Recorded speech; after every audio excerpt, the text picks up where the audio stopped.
Hello? Oops, sorry. Nope. I just been talking this whole time. I turned my mic off because Walt had to sneeze. So now I got to figure out what I have to repeat that I just got done saying to myself. It was brilliant. Inside this room, all of my dreams become realities, and some of my realities become dreams. What in the wide, wide world of sports is going on here? Alive! It's alive! It's alive! You are listening to The Wilder Ride, getting wilder by the minute. Here are your hosts, Alan Sanders and Walt Murray.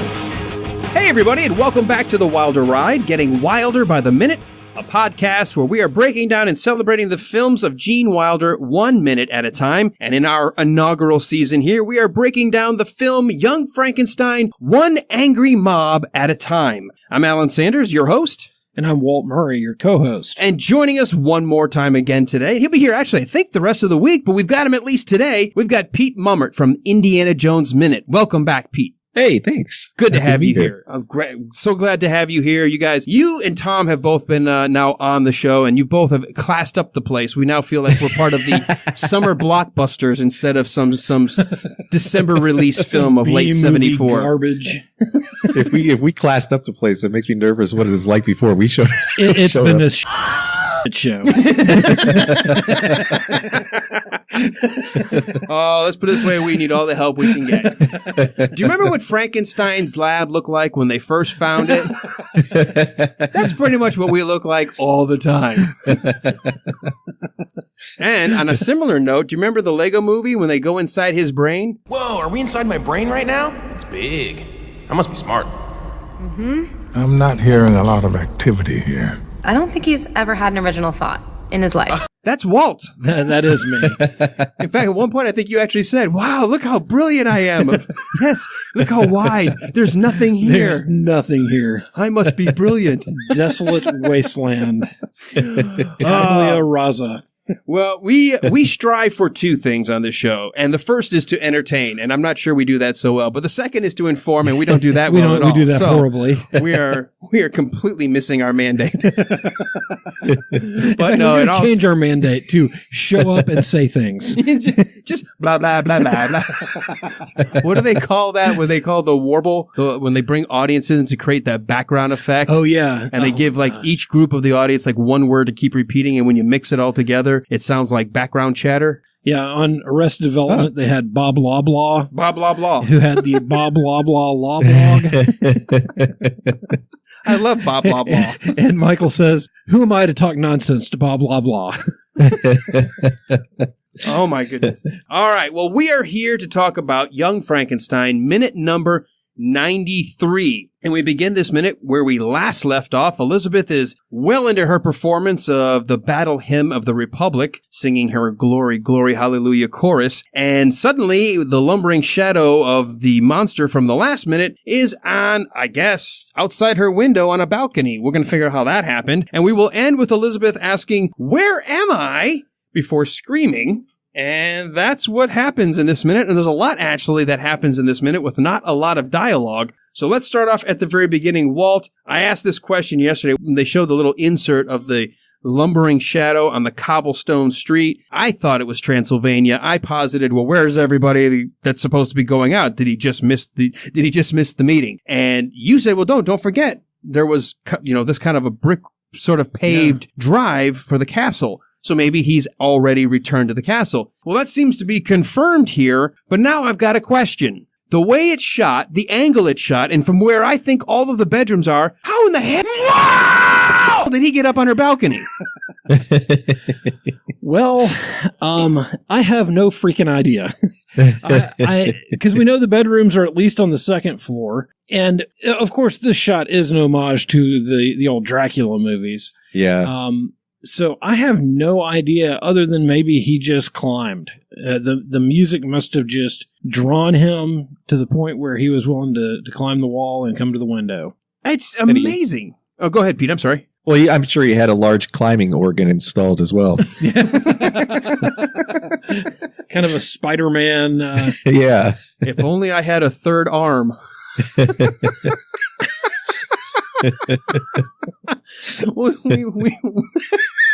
Sorry. Spider pig does whatever a spider pig does.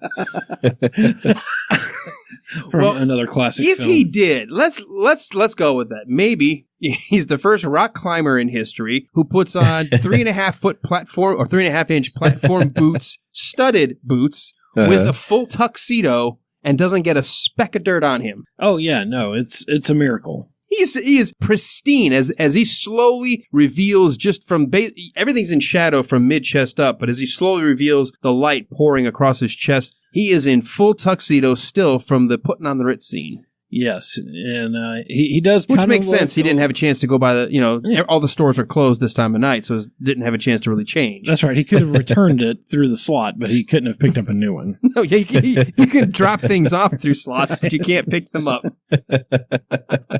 You don't have to go home, but you can't stay here. Now, this shot you mentioned, and I think, do we all agree that this is very much an allusion to Bela Lugosi's Dracula? Yeah, 100%. Yeah, I definitely think so. And it is one of the oddest camera works in the film because they have the wide shot of him, the moon's in the background, and then they do a really quick pull in on him as he's standing there at the window, and then of course it pulls in to show the moon there. But this is where, and I mentioned this one before, this is the same thing they did when they freeze framed on Igor when they first met at the Transylvania station, track 29. They don't actually move the camera anywhere. The camera's actually, if you watch closely, it freeze frames, right, and they artificially go in. It's not a digital effect. Obviously, they don't have that at that time. But if you look, it's almost like they've taken a digital still this moment, and then they slowly kind of moved it toward the camera manually. It is not it is not a zoom in. Everything is actually at a freeze frame. I don't know if this is the freeze frame because of a stylistic choice, or if it was they started cracking up on the set, or they didn't have they didn't continue to hold the shot for just long enough for the transition that they wanted to go to. And so this was sort of their way of making up for it. Because when they did it with Igor, it felt weird too. When they go to zoom in on him, it's not actually the camera zooming. He's at a complete freeze frame, and they're doing this exact same thing where it's almost like somebody's taking the picture closer to the camera. And it just feels weird to me when they do a moment like this. It is. It's a little bit awkward, and it's very awkward for the way the rest of the movie was shot. So, I'd forgotten about the one on Igor, but yeah, it is. It's the exact same kind of feel. And it feels like a very 70s kind of experimental filmmaking. It doesn't, like you said, doesn't feel like the rest of the movie. Yes, you just nailed it, Pete. That's exactly what it feels like. Yeah, I don't like, this film is up for us. Obviously, we wouldn't be doing it if it wasn't up there in some sense of reverie, and it's been always ranked and usually in the top 10 of the best comedies of all time. Usually you'll find both Blazing Saddles and Young Frankenstein in like the AFI or Rolling Stone when they put out these every now and then, these top 10 or top 100 lists. But there are some flaws, and I think this is one of them that I just don't like. I didn't like it on Igor. I certainly don't like it here, and they're going to actually do it one more time at the very end of the movie, and it just, none of them work for me at all. It feels, for the first time, like, oh, we're not doing a 30s thing. We're doing a hokey, hey, we don't know how to transition, so we're just going to freeze the frame, the last bit of footage that we could use, and then we're going to artificially create the sense like the camera moved into the moon. Mm-hmm. Yeah, and it's funny that we're literally 12 and a half, 13 minutes from the end of the movie, and I'm finally catching something that irritated me to this degree. But this shot, the Igor shot, and there was one other shot similar to it. It wasn't a freeze frame, but it was one during the reanimation scene. The Terry Gar? The Terry Gar cut in. I hate that one. Yeah, it was a very odd... to put her in the halo of the new lightning thing spinning and do that weird dissolve... That was weird. Yeah, very odd, very, very strange choice. And again, Pete, I think you got it. You nailed the feel of it. That it is that 70s experimental kind of feel. And I wonder why they did that.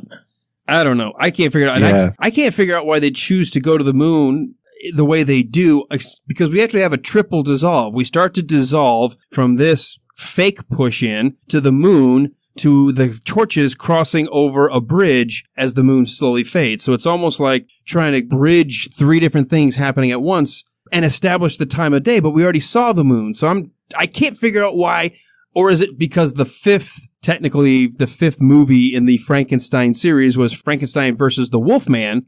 Are we supposed to have a shot of the moon to kind of like, well, we're going to do the shot of Dracula, the sort of homage of him looking like Dracula since he's in a tuxedo coming in through the balcony window. Do we then quickly do a shot of the moon that calls into mind? I mean, it could be all the horror movies, but every time I see a full moon, I always think werewolf. And now we've got your obligatory mob with, forks and rakes, pitchforks, torches crossing over a bridge. Yeah, that's kind of fit, like the three different shots or like they're tying in these three different threads. I guess that's what they're doing. It just feels, maybe it's a little clunky because of that weird transition they're doing. Right. Could be, and I think too, maybe I'm not as familiar with the Universal movies as I need to be, and it has been a while since I watched them. Maybe there is something in those that has that same type of shot that they're pulling to, but I don't know. It is an awkward moment, and it doesn't really throw you off course on the film, but it does stand out as something that's a little weird and set apart from the rest of the movie. Now, I guess it could be any arch. But when you freeze right around second number 11, as the dissolve of the torch-wielding mob is heading toward the castle, doesn't this look like right above where everybody's already driven into the front of Frankenstein's castle? It does. It looks like that same arch. So did they just get done and we missed it? Are they leaving the party? Because they seem to be heading the opposite direction. Or maybe they got lost. They came in the wrong way. I can't figure this out. It looks as though because it's right at the bottom of frame here, and again, you only catch this when you're watching it slowly, but it looks like they're coming to like a little area where the set's about to end, and they have to stop. Because that's all they built. But we also see here they're not at the castle. The next shot that transitions is all of a sudden we're walking into like a footbridge, which looks nothing like the stone bridge they were just on. Right. Yeah. And the stone bridge looks like, with the end of it missing, it looks like, I don't know if you guys ever used to watch The Price is Right, where they'd have this Swiss mountaineer and he'd climb up the mountain. Oh, and yeah. Then if he gets too far, he'd just fall off the top. It looks exactly like they're about to fall off the top. You've bet too high on these products. He's got to climb the difference. Yeah. No, and the audience moaned, so let's see. How much did she miss it? The audience seems by a lot. 20. 21, 22, 23, 24, and he stopped on 25. What is the prize? It's $40. He couldn't have taken one more step.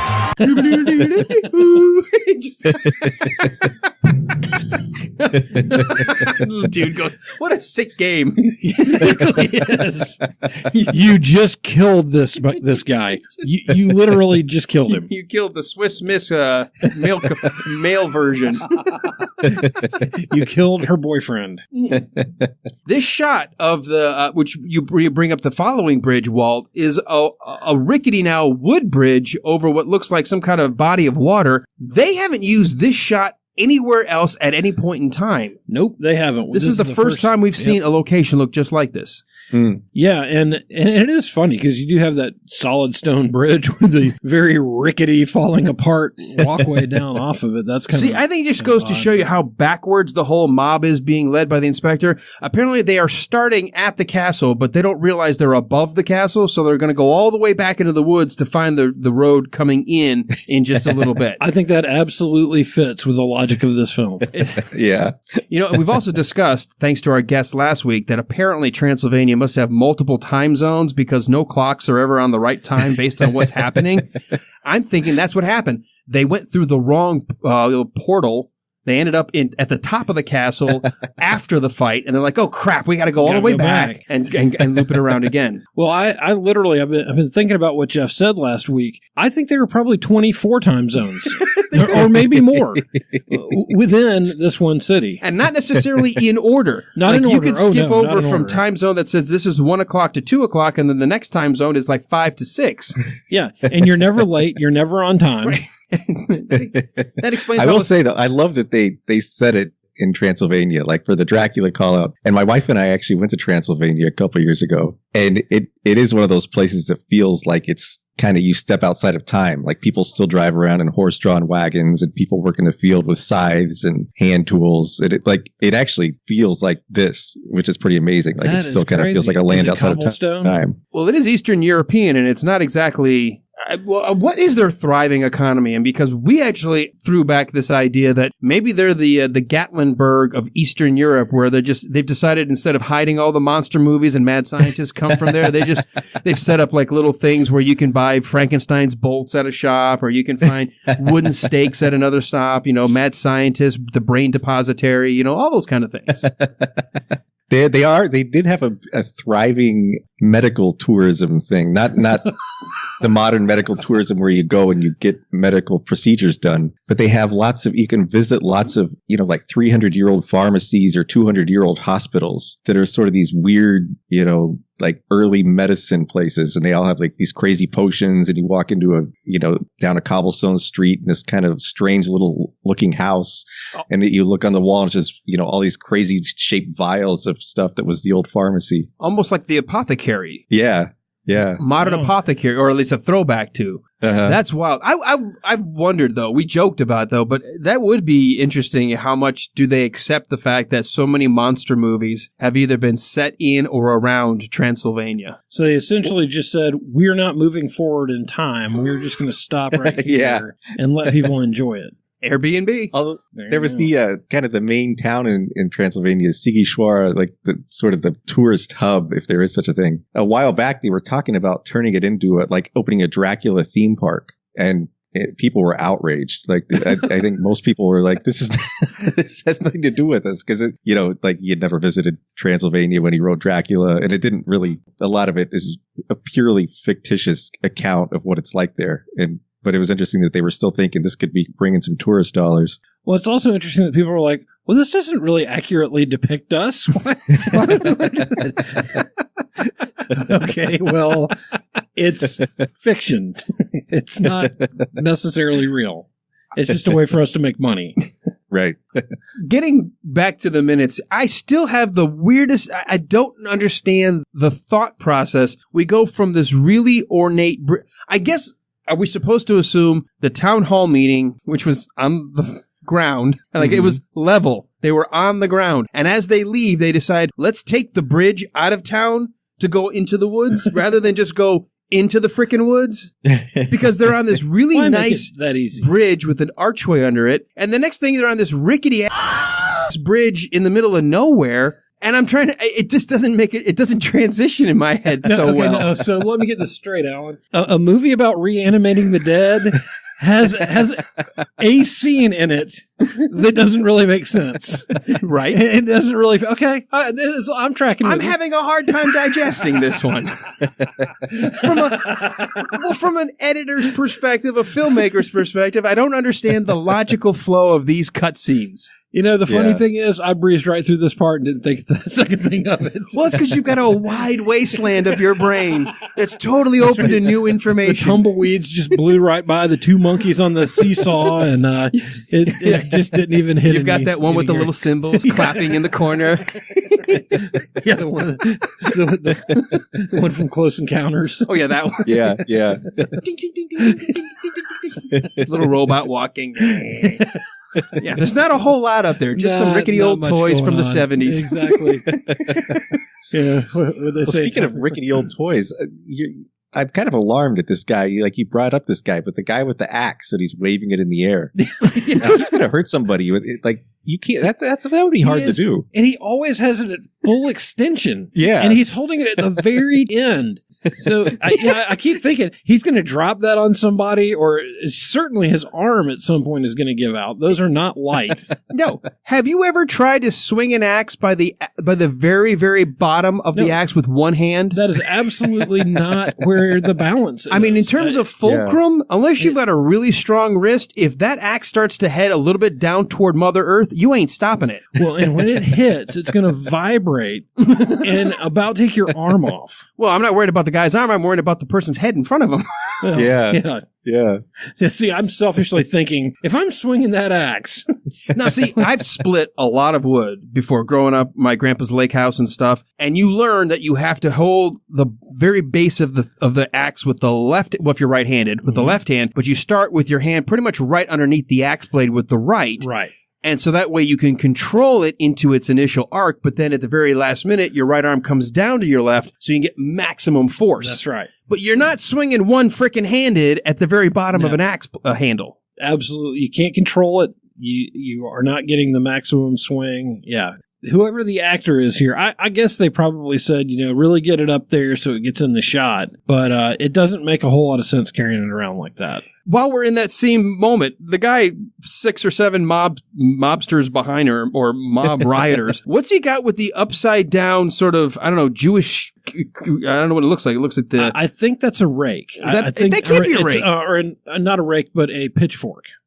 That's not, what, upside down? Look at all, it looks like it's... it does look like a menorah. It looks like a menorah upside down. But I think if you move the shot, maybe not. Take a look at it. But I looked at it when they had the crowd scene a few minutes ago. He's got ropes draped around the rake. Yeah, it is odd looking. It does not look like any implement of farming or agriculture I have ever seen. Now, you got a better shot of it a few minutes ago when they had the mob scene in front of the I don't doubt that they had other things in the previous scene, but whatever. Maybe it got that's the problem. You're walking through the woods with the rake up in the air. You've got all the vines getting caught on it. That could be. Yeah, as typical mobs are usually very intellectual and smart. This one has kind of veered off path a little bit. Just a hair. They're not making real good choices. All right. Now, I will say, at least they decided to bring the bloodhounds out because they didn't know how to find Frankenstein's castle without them. It's really important. They couldn't look up the hill and see it. It's been there for centuries, but just in case it moved, completely overshadowing the town, we have to have a shot of 2 guys, each with a bloodhound, going across that rickety bridge. Maybe that's what it is. Maybe we just missed. There's a middle scene. They had to reach out to Jim and Bubba Joe out there in their moonshine. They're still say, "Bring your dogs, bring your coon dogs. We got to go on a hunt." Is one of them named Blue? Yeah, my family has an uncanny ability to find work anywhere we go. You're kind. But you know what? I did not do this, and I'm kind of mad at myself for not doing this, but putting down a wipe count, the number of different kinds of wipes they've used in this film. We have one that I have not seen up before, which is sort of like a reverse cross, where it's sort of all the 4 corners reach out as we transition from the rickety bridge and the hound dogs to Frankenstein's monster carrying what looks like Elizabeth in the middle of the Transylvanian forest with a lot of that eerie fog all of a sudden on the ground. Yeah, and it definitely has the same look like when they were riding in the hay cart or hay wagon. Hay wagon. Hay wagon. And yeah, the fog stays really, really close to the ground. And it doesn't move. It's like... Yeah, it's kind of thick. Like the fog in the background is just like cotton on the ground or something. You know what? Hold on, wait a second. I got to freeze that. Because, I'm so used to seeing the stuff moving in the foreground. Right. Because there is, right at the very edge of his feet, you can see the fog is moving. Right, the foreground fog moves, but the background fog doesn't seem like it moves at all. It doesn't. You're absolutely right. Almost like it's like fluff on the ground. Like, yeah. That's crazy. I wonder if it's a painted background. Oh, could it be? Oh, it could be. Yeah, it could be. You know what? I bet I would buy that more, that it's sort of a matte background. Now I feel like I have to go back and look at the wagon cutting through the woods, and did they just drive in front of this painted backdrop?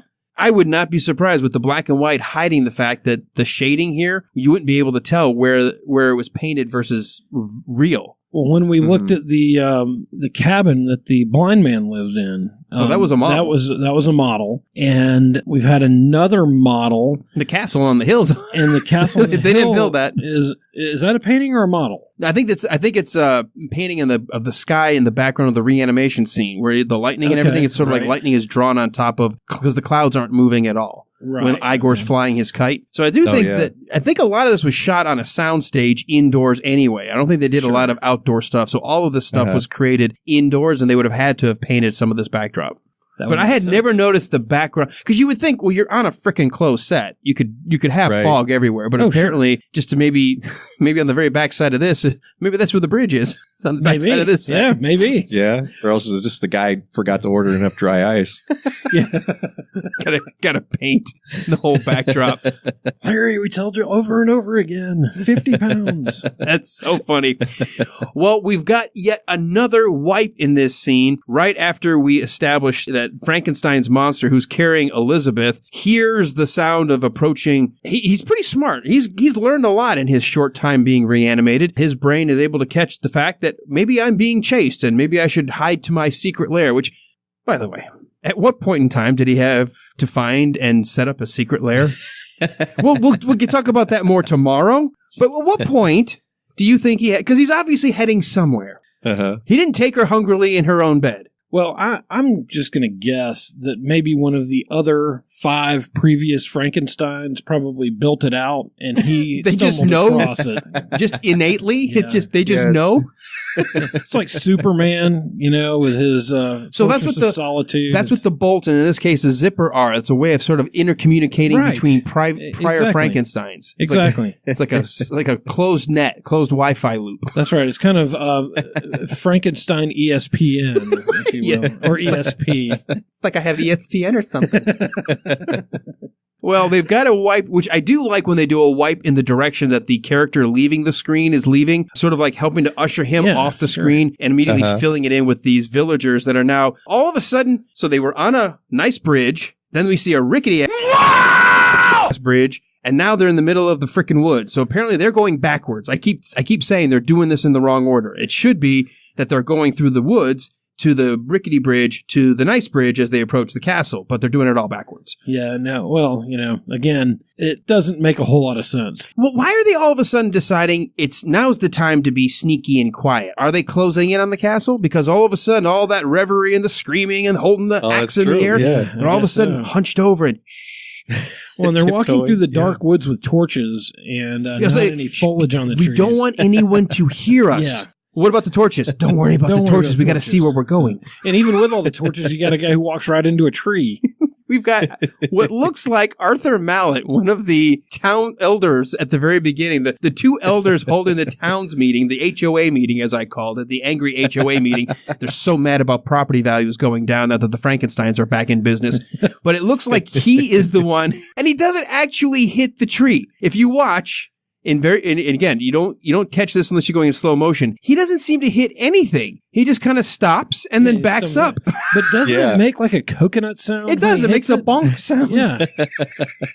But he doesn't hit anything. No, he doesn't. He just kind of... Unless his foot gets caught on a root and he just... Because it looks like he is about to lose his balance and he's grabbing the tree and then pushes off. Well, and as he's walking, he's got his fingers splayed out in front of him like he's creeping through the forest. And then runs into the tree. Suddenly we've got Night of the Living Dead here. Well, it looks almost like he steps on the rake that guy dropped. Yeah.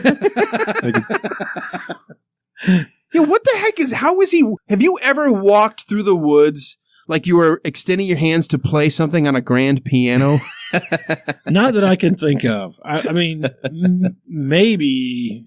I mean, it's under the worst of circumstances. I swear, I'm suddenly seeing Night of the Living Dead. I'm seeing that now we've added yet another homage to a monster movie. We've got zombies walking through the town or through the woods. Yeah. Now, on one side, I can kind of empathize with him. I was running from something that I had done and ran right into a barbed wire fence and flipped. I mean, I flipped over. The momentum carried you over, huh? Ripped my jeans. Nice cuts up and down my leg, and so I mean, I can empathize with the guy. I didn't hit a tree, but and it didn't make a coconut sound when I hit it. But and what's funny is he hits the tree, and then he looks up as to say, "Oh yeah, that is a tree." Yeah, like what did you think it was? Something large and wooden in the middle of the forest. Yes, that was a tree. Yet another wipe here. We've got the ever closing, like I guess the pinhole is closing, and then it's going to open up, and as it opens up, we are now on Elizabeth's face, and she is slowly coming to. But the first thing we can't help but notice is she had a chance to go to the beauty shop on the way to the lair because her hair has 2 very long white streaks, one on each temple. Well, and in the last scene where we saw her when she was doing her hair, it was sort of blondish. Well, I don't know if we can tell the color. Yeah, it was very light. Where here, it's definitely the Bride of Frankenstein hair. Well, and obviously this is the homage we're going to, but here's something. Can hair do this? Can hair turn color overnight at something shocking? Yes, mine did. Right when I had kids. It went from blonde to gray overnight. That's impossible. No, it happened. Not unless you pulled it out and the new stuff growing in was white. That is a possibility. I actually looked this up about can your hair turn white as a result of shock. Did you as well, Pete? No, but I'd love to hear it. All right. So theoretically, now this is somebody, and I found this online, a doctor was answering the question, can your hair turn white as a result of a shock? And theoretically, any sudden severe shock, accident, illness, or change in metabolism can change your hair color, but it will not be visible right away. Why?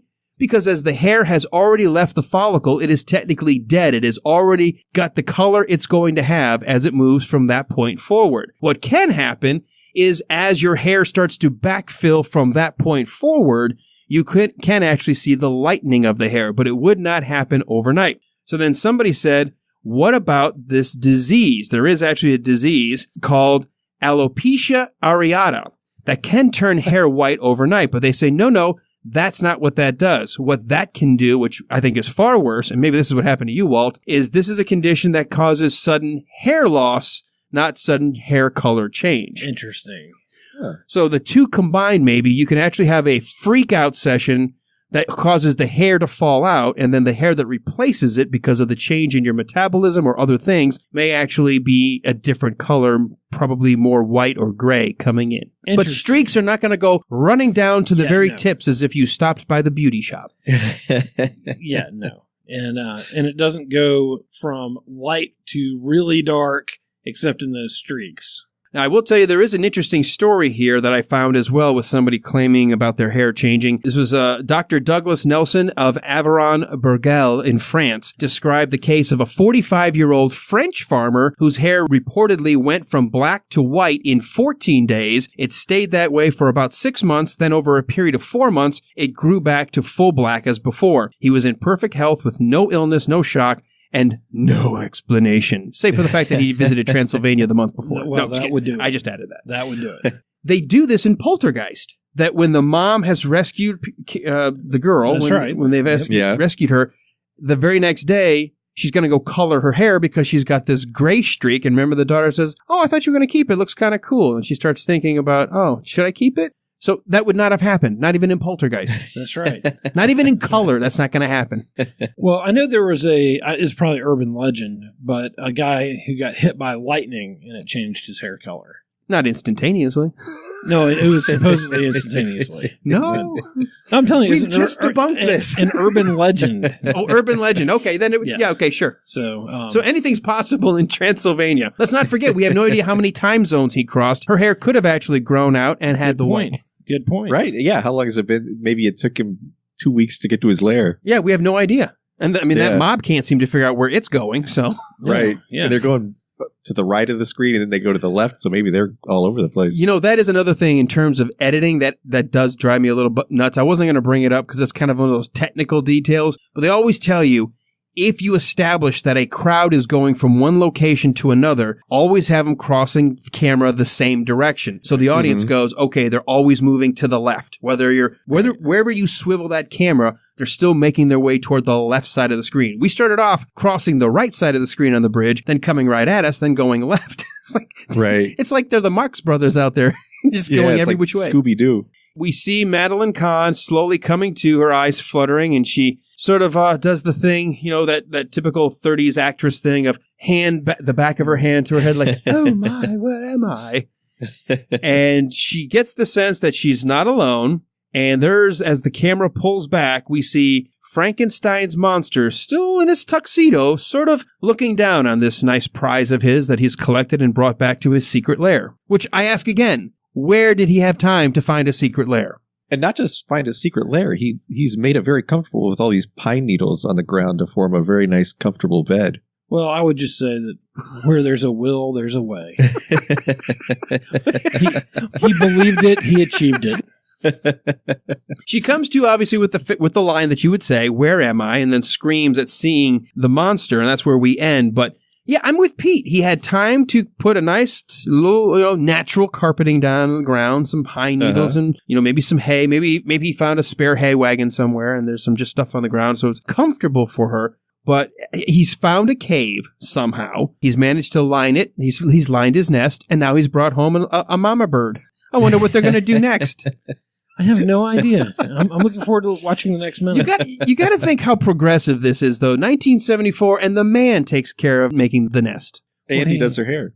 Yeah, and he does her hair while she's asleep. Yeah. He is a and doesn't take any advantage while she's asleep. That's right. He's a gentleman. He's quite the gentleman. He's a man about town. Yes, he is. Hey, maybe this is his version of putting on the Ritz for her. It's something. Well, this is where the minute unfortunately ends, but we've got more coming, and that's great that we're going to have Pete hanging out with us. You're going to be with us for another couple of days, aren't you? Yeah, looking forward to it. All right, so we can at least continue on. I love when we can have a guest for an entire chunk of the movie. We don't have to break it right in the middle. Before we wrap up this minute number 93, Pete, is there anything we missed, anything you want to go back and cover that we didn't quite give the detail that you were expecting? No, I think you guys covered that very well. Walt, anything you got? I think we've about covered it.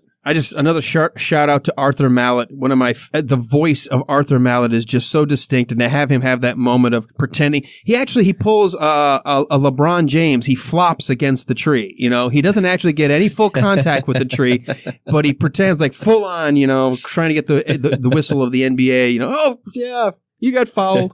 But I love his voice. I've always loved Arthur Mallet, and from the very moment he starts addressing the town hall way back, and we eventually meet, that's when we first meet Inspector Kemp, all the way through to the end of that town hall meeting. All I keep hearing is his character voice from Mary Poppins and the other character voices he's done. So kind of cool that he would be willing to be part of the angry mob and pretend to run into a tree. That had to be a fun scene to shoot. Well, yeah, I think they just had fun filming this movie, yeah, period. It seems that way. It's almost like when what was it, the original Rat Pack, when they filmed the original Ocean's 11, they needed an excuse to get away and gamble and drink, and they said, well, let's make a movie while we're here. I almost feel like once these guys got over on the set, they're just like, hey, we're just going to cut up and have a bunch of fun, and let's make a movie while we're at it. So, all right, well, that's going to do it for minute number 93. Before I tease what's coming up tomorrow, Pete, you guys have a podcast of your own. You're actually starting to wind down season 3, but you also have the ability to catch your Patreon shows where you guys are going to do things outside of Indiana Jones. Why don't you give a plug for that? Oh, thank you. Yeah, we do a show on the weekends where we talk about, so far, a lot of other Steven Spielberg movies like Close Encounters and Jaws and 1941 and E.T. And you can find us on Patreon at patreon.com/Indiana Jones Minute. Now, we are huge fans of Jaws. Like, that may be in my top 5 all-time favorite movies. And I haven't subscribed. That's my fault. I have podcast expenses right now I'm trying to mitigate. But you guys seem to be referring a lot to this concept that's Quint dropped the lantern to start the fire on purpose. Can you help me with that? What are you guys always arguing about on Indiana Jones Minute about the lantern dropping? So when they're on the boat and the fire starts, Jerry and Christy, the Professor Christy Porter, and I all feel like Quint drops the lantern on purpose to start a fire so he can distract Brody from radioing for help. And Tom did not buy that at all. I'm going to go back and watch this movie that I've watched maybe a bajillion times. I've owned every version in every iteration, including the 25th anniversary that came out on DVD, then the 30th anniversary, then I bought it on Blu-ray anniversary. I love this movie so much. I own 12 copies of the damn thing. Wow. I get it every time because there's usually a new documentary. There's something new that they've added to it. And I've always thought, Quint's putting his rifle together. So how would he have had time to drop the lantern while he's screwing the barrel of the rifle back together? See, I think he knocks it off with the wall. He knocks it off, not the shark hitting the damn wall. Right. Okay, I'm going to be in Camp Tom on this one. I'm usually Camp Pete when it comes to all the arguments on the Indiana Jones Minute. I will tell you, 99 out of 100 times when Tom and Jerry, which you said aptly named, are off there in some la la land with some weird theory. Pete's like, no, this is reality. I'm like, yeah, I'm with Pete. And I hear him all of a sudden embracing that Quint dropped the lantern. Yeah, it's pretty funny because Jerry and I thought this was almost completely self-evident. And we put a poll up on our Facebook page, and I think there were like 3 people that said yes and like 45 people that said absolutely he did not start the fire. See, I always assumed that he did. What? Yeah, wow. I always assumed that he started the fire. You're just playing favorites. No, well, that is true. Oh, I'm not just playing favorites. You're sucking up now. No, I've always assumed that. Wow. That doesn't make any sense. He's putting his rifle together. Well, it doesn't matter. He doesn't have time. He did not want that radio. I know he didn't want the radio, which is why when it just so happens that as the shark is ramming the wall and it falls off the wall like all the other shit falling off the damn boat walls, he says, put out the fire chief, will you, Chief? It was on a pretty stable hook. And if you've ever been on a boat that's built for the ocean, you're not going to... I'm going to go back and watch this scene. I've got it in my head. I could rewrite the Jaws script from memory. But I think if you go back and rewatch it, you're going to come away with the same... If Hollywood came and said, Alan, can you redirect Jaws and get the exact same shots, I could do it. We will give you a broken shark, and you can go to... I would request the broken shark. And twice the budget and 3 times the amount of shooing days. Sorry, I didn't mean to take us down that path, but I just had to hear because I haven't been able to listen until I subscribe, but I was sitting there thinking how do I hide this from the wife? How do I make sure the auto withdrawal... she's like... I'd love to hear what you think after rewatching it. I'm going to. I am definitely going to. I think it kind of signifies, that's the first, real beginning where you see him go completely bonkers. I think that's, the cue that, now he's really just lost it completely.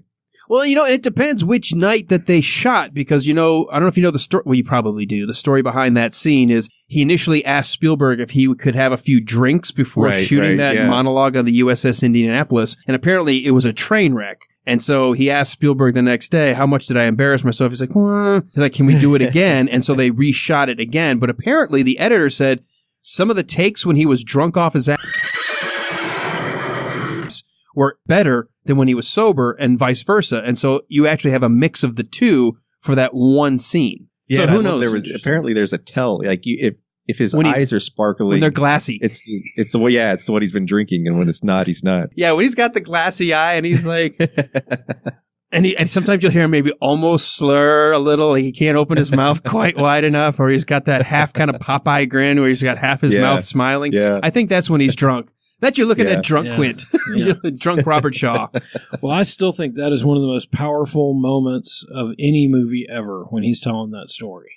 Yeah. Oh, absolutely. That is such an intense, and I've never personally talked to anybody who was on the Indianapolis. I've always wanted to, and I know we're losing those guys all the time, but that is a powerful, powerful scene. Yeah, that's funny. Mm-hmm. And the reason I'm bringing this up about that scene, besides the fact that we got Pete here, is the latest documentary I happened to stumble across. They had 2 survivors of the Indianapolis that they talked to, and neither one of them wanted to see Jaws, period, because of the sharks. And they said, when they finally had a chance to see at least the story, they said they were so happy to see that the filmmakers had that story to tell because it was a secret mission and it took 30 years to declassify that mission. So somehow Carl Gottlieb or whoever told the story found out about it within basically a few years of it being declassified. So it was still pretty much an unknown story to everyone. I think a lot of people thought it was a made up story, but it's 100% true. Yeah. My uncle who was in the Navy, actually. I was in the Navy. That's right. And in the Navy. Military. Not that Navy. You were one of those recruiters. Well, he was saying that he went to the Naval Academy and he was a shipbuilder and he was actually in the Gulf of Tonkin. He said that there was kind of a lore, for all those years that it was declassified and that every once in a while somebody would get drunk and tell that story and people were just dumbfounded. They couldn't believe that it had never come out. But, and so they kind of knew that there was something out there, but when it really became to the public view, it was really harrowing. In this documentary, they said it is probably one of the most harrowing shark attacks stories without seeing a shark in the story. Yeah. Because when he tells that story, I'm so into it. Yeah. It's horrifying to me thinking the way he tells that story. It's like 4.5 minute monologue. Yeah. And it works. Right. And when he talks about the way the shark's eyes roll back in his head, and did you know that was actually Roy Scheider's idea to say that line? Yeah, he said they all kind of collaborated on that monologue. He said my thing was I said black eyes, doll's eyes, like a lifeless eyes. Yeah. You already knew all this though, didn't you, Pete? Yeah, there's also I don't know if you've read it. There's a fantastic book that came out a couple years ago called In Harm's Way about the sinking of the Indianapolis. I have not picked that up. Is gripping, absolutely gripping, like a minute by minute account of what happens. 1,100 men go in the water, 365 come out. It's insane. Yeah. That's a lot of. Well, you know what they said though in the and here's different than the story. I know we may have to cut some of this because it has nothing to do with Young Frankenstein, but it's just fascinating to talk about. They said what would happen is as the sailors, it wasn't so much that they would come and pick them off within groups, but they would actually start getting mad from the heat of the day of the sun and start drinking the salt water, and they would start just freaking out and start to swim away from the groups, and that's when they would get picked apart. But so many people were dying, literally going mad of thirst and of heat stroke, that they were that's what caused them to get picked off by the sharks. So it's a little license with the story because technically staying in groups, but so many people were literally condemning themselves to death because their body was shutting down. Well, the thing that blew me away was that a lot of the men died of hypothermia. And I was like, how do you die of hypothermia in 80-degree water? But it turns out that just because the water, even though it's really warm, because it's a little bit lower than your body temperature, slowly was lowering everybody's body temperature. And the guys were actually like literally getting hypothermia. Yeah, if you don't have food in your body to generate heat, 80-degree water is not 98.6. Yeah. I had a little backwards thing in my head going on. Yeah, so 80. It's amazing to think that it just sitting in 80-degree water at some point, if you're not eating, if you don't have any food to fuel your body, you will eventually start suffering from hypothermia. It's an incredible story. It's really a miracle that any of them survived. True, because it was it was 5 days, wasn't it? Yeah, 5 or 6 days. So, wow. And then as they're lifting guys out of the water, I mean, they're just mummified. I mean, it's. Well, I don't know if mummified is the right word. Is it? Yeah, whatever happens to your skin when you basically are completely dehydrated and the salt water's eating away at you. Oh, really? Yeah, it's bad. Yeah. See, the most horrifying shark attack scene in the movie, and there's no shark in it. Yeah. Yeah. All right. Well, now that we've done all of this, we've teased everybody. See, I did that because I love these guys so much. Welcome to Jaws Talk. They've been keeping me company in the car, doing all the yard work, on the lawn work, all the honey-do list. There was one day I was repainting all of our kitchen cabinets, and I think I binged listened 13 hours of the Indiana Jones Minute. Wow. Yeah. Yeah. How sick am I? Yeah. I'm not going to sick, apparently. He's like, I'm not going to take his texts anymore. This guy's weird. In fact, Pete is I'm saying issuing a restraining order. Thank God I'm on this side of the country, right? No, I'm saying all this because I would love to encourage people. You know, we want people to support us, but you know what? It's well worth hearing these guys talk about these classic movies. And even if you become just a limited subscriber to get access to some of these discussions, it's fantastic. And the Jaws discussion, it's just one of the best movies that's ever been made. And if you're not a Jaws fan, then you're no friend of mine. So let's well, and it's a good time to talk about the Movies by Minute group. It's a Movies by Minute Makers group. That's on Facebook. And that is a great community. All the guys who you've heard that do these kind of podcasts who've been on our show, the ones that have visited Pete's show, is a great group of people. Very supportive of each other. It's not a competitive atmosphere at all. And if you are interested in these types of podcasts, it's a great place to go just to check out right around 90 or more movies by minute. It's got to be good, closing into 100 or more at this point. Yeah. And if you're just, if you suffer from a mild anxiety disorder like I do, and you can binge listen for 13 hours and you decide, hey, I could do this too. Yeah, come on, join the crazy train with the rest of us. But yeah, that would be a great group to first reach out to and get some advice, read the FAQ. And Pete, like you guys were one of the first ones to jump on the bandwagon with this. You guys have been extraordinarily helpful. And I think anybody who reaches out, you'd be more than willing to give your advice. Oh, absolutely. Yeah. And I know I will tell everybody not to do this. No. Our wives will definitely tell. Wives will say, hey, oh, no. Well, anyway, with that said, we also have our own Facebook page as well. You can find us, thewilderride.com. Just do a quick search for The Wilder Ride. We're on every podcatcher that's pretty much out there. You can find us. If you're on iTunes, we'd love for you to give us a 5-star. If you feel so inclined, don't forget to give us a comment. That really helps make that comment. Actually, that rating gives it more weight, and therefore people that are looking for maybe Gene Wilder or Mel Brooks movies or Young Frankenstein could get flagged a little more easily. So go ahead and do that for us. We would really appreciate it. We want everyone to come back tomorrow, minute number 94, because we're going to continue now that Elizabeth has awoken to a leering and luring Frankenstein's creature, and she's going to start off with, who are you? What are you? And we're going to end with her singing some operatic sounds to Sweet Mystery of Life, At Last I Found You. And wow, what would make her sing like that? We'll have to find that out tomorrow. So you need to come on back right here on The Wilder Ride. Sweet Mystery of Life. I'm so glad I found you. Wish I could make a coconut sound. Of course, that's not till tomorrow. So should I leave that as a close? Yes. Absolutely. It's a teaser. Just like Elizabeth. Oopa drives the boat, Chief. Gotta end with Jaws.